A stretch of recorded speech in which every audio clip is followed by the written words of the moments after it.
sa atong mga kidney nga mohatod sa kidney failure or kidney disease. Mao daghan kay nagipang dialysis, daghan kaayong nagtag-as ang ilang mga creatinine, nag-damage ang ilang mga kidney tungod na sa BP gipasagdahan. Ay wala man koy gibati dok.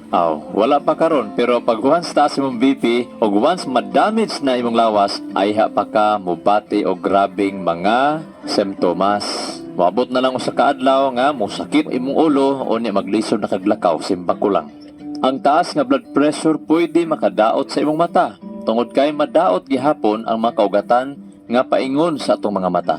Nga pag madaot na siya, mao na siya mohatod nato sa pagkabuta or pagkahanap kay sa mata. Ang blood pressure nga taas nga gipasagdahan nato, pwede pod madaot ang atong mga dagkong ugat kining artery nato nga mo lead po na siya sa pagburot sa imong ugat sa imong ulo. Kanang gitawag aneurysm. Pwede pod mobagtok ang imong ugat nga mogamay ang agianan sa imong dugo o ubang pang mga complication. Imagine pinangga ang imuha lang blood pressure nga taas, mao na nga i-check gyud, ilista gyud para makabalo ka unsay dapat lifestyle modification imong buhaton. Kung taas imong BP, nag-inom na kag mga synthetic drugs, ang uban mga pinangga di na mo inom og synthetic drugs tungod kay naglain kuno ilang lawas. So ibalik sa doktor, pangayo og other nga pamaagi unsay dapat buhaton nimo para nga matagaan ka og insaktog yung prescription tungod kay ang sakit nga hypertension daghan na sa hinungdan. Mao na nga daghan pong klase nga mga tambal drug medication para sa hypertension. Dili bud pasabot nga isa lang katambal tanan nga high blood maulian na nganuman lain-lain og cause og hinungdan sa high blood pressure. So ibutang nato bisag asa na pud ka nga doktor, unya nag-inom na ka sa mga tambal, unya nagkaluya ka, unya lain gihapon imong gibati, magtaas gyapon imong BP o basic lifestyle modification na ang imuhang i-address. So magpatambag ka sa mga lifestyle na nimo sa dapat bawal o sa dapat likayan o sa dapat nimong inumon nga mga nilaga nga pwede ra pud masabay sa mga synthetic medication. Naman po nga na pinangga naapoy mga fresh juices o sa dapat inumon nga mga preskong duga sa prutas o gulay nga makatabang pud pababa sa blood pressure. Naapoy mga pagkaon nga makapababa sa blood pressure. So magdepende po na unsay hinungdan sa imuhang blood pressure nga taas kaayo. Naayo ba? Pwede ninyo ni ma-apply. Kung ang hinungdan sa pagtaas ng blood pressure is na ay tumor, na ay hubag sa imuhang sulod sa lawas. For example, sa imuhang adrenal gland. Kining adrenal gland nato pinangga, gamay kini siya nga organo nga nagtapot sa taas sa imuhang kidney.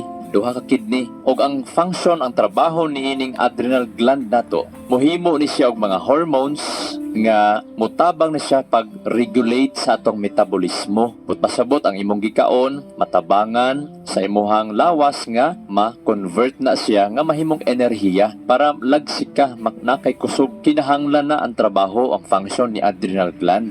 Si adrenal gland pod mutabang po na siya sa pag-regulate sa immune system, sa atong blood pressure o sa daghan king function sa mga pinangga.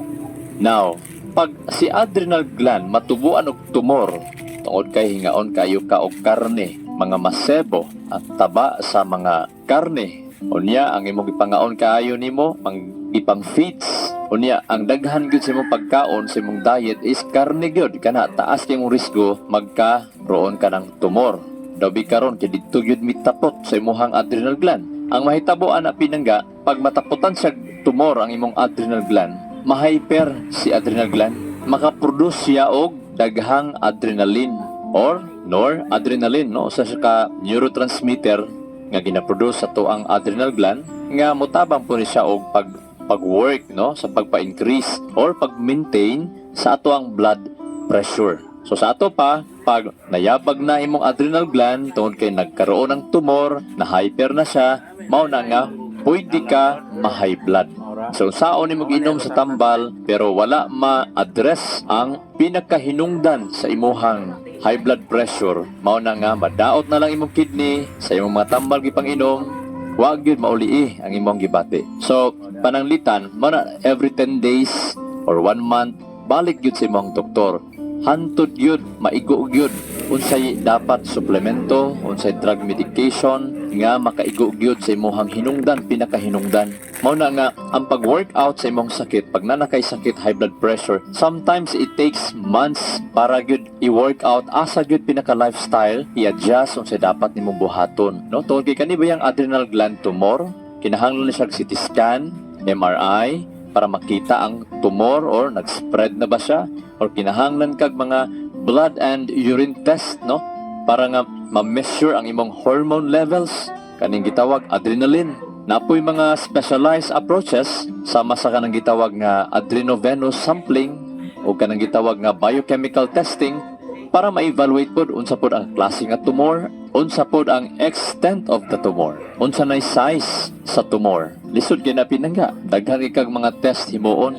For example, kung ang imong doktor o ako, kung ako yung doktor nimo unya, nagduda na ko nga murag naa jud kay tumor siguro ba. Labi na imong lifestyle, hingaon kay kag karne. Try na to ning approach, for example, palagaon ta ka og 4 ka buok nga okra. Tadtara na siya katulo, kaupat. Lagaon nimo sa 4 ka basong tubig. Pabukalan 10 minutes. Unya imuha na siyang inumon buntag udto hapon. Atong obserbaran sulod sa 10 ka adlaw kung dili ba mababa ang imuhang blood pressure. Kaya kanimanggong nilaga nga okra, di lang nimo pasubrahan, makatabang na siya sa pagpawala sa mga bukol-bukol sa imong internal organs. Mao na nga kaon mong okra kada adlaw kung mahimo, na kay 4 ka okra makaon kada adlaw. 4 lang. Labi na kung taas kag risgo sa mga tumor o mga hubag-hubag. I-try na pinangga. Ayaw kalimot sa pag-inom sa EXL Makabuhay Plus herbal capsule kung naakay taas nga blood pressure. Tungod kay ang EXL Makabuhay Plus herbal capsule makatabang siya sa pagparelax sa itong mga hunahuna. Mutabang siya sa pag-promote sa pagbati nga kalma o maayong paminaw. Imagine pinangga, pag naa ka niini, o relax imong hunahuna, lami ang paminaw sa imong lawas, inigmata nimo gaan imong paminaw, ang mga tumor pod mga pinangga magkahinay-hinay o kagamay o kawala. Kay base sa pagtuon, ang pagpadayon sa atong lawas sa pag-respond sa stress. Grabe ang activation sa atong lawas sa stress response o sa exposure sa stress. But pasabot ang imong lawas sige atubang sa stress sa dugang panahon. Mo resulta hinuon ini siya sa paghubag samot sa mga tumor, sa mga bukol-bukol o mo pa-spread sa tumors. So kung stress ka o na kay cancer, na kay tumor, mudako na sila o mo pakatag na sila. So ang pinaka the best na ay kalmadong hunahuna, na ay positibong hunahuna, na ay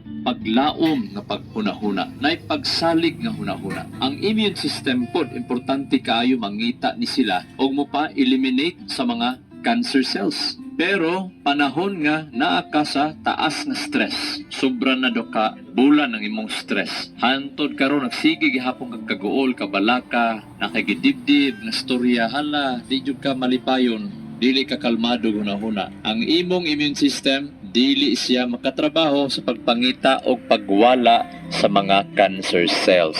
Gani pag prolong ang imong stress, molid na siya sa inflamasyon sa imuhang lawas nga mosamot ang imuhang tumor or cancer cells. Dalas matadalis ang stress, giubanan pagyud og mga unhealthy lifestyle. Aba, nagapanigarilyo gihapon, nagainom gihapon og mga wine magabi or hubog-hubog gihapon, shot-shot gihapon, og labi na sigig sima-sima na overeating, maglisod jud ka og pababa sa imuhang high blood pressure. Kung ang imong high blood pressure ang hinungdan na ay tumor ang imuhang adrenal gland. So take EXL Makabuhay Plus herbal capsule before bedtime. 2 capsules before bedtime. Kung nakagibati, pwede 2 capsules buntag udto hapon sulod sa 10 ka adlaw hantod 2 ka bulan. Pag maulian na o tabang sa Ginoo, mag-inom ta, i-maintain na lang before matulog or human pa ni hapon para dili na punta maghagop matulog. Layo na punta sa sakit sa kasing-kasing. Lami na po imong tulog, quality ang imong tulog. Gaan inigmata, pagkabuntag ang atong paminaw.